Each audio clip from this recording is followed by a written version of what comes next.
খোঁজ নেয়নি তো নেয়নি, মনে রাখেনি তো রাখেনি, ফোন করেনি তো করেনি, উত্তর দেয়নি তো দেয়নি, ফিরে তাকায়নি তো তাকায়নি। সব ভুলে গেছে, ভুলে যাক। তাই বলে কি নিজের বিষণ্ণতার সমুদ্রে ডুবিয়ে ফেলতে হবে নিজেকে? হাসতে ভুলে যেতে হবে? আত্মসম্মান বিসর্জন দিয়ে কি কাকতি মিনতি করতে হবে? বারবার বিতাড়িত হয়েও তার জন্য অপেক্ষা করতে হবে, পায়ে পড়তে হবে? নিজের ভালো থাকা কি এতটা সস্তা করে ফেলতে হবে যে অন্যের ওপর নির্ভরশীল হয়ে থাকবে? বিষয়টা নিয়ে একটু ভাবতে হবে। তোমার মূল্য যদি তুমি নিজে না বোঝো, কেউ তোমাকে মূল্য দেবে না।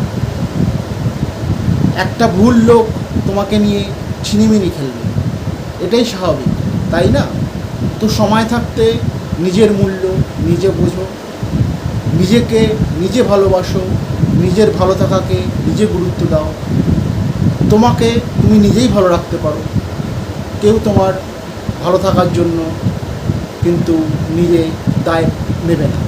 তোমার চাবিকাঠি তোমার নিজের হাতে, এটা সবসময় মাথায় রাখবে।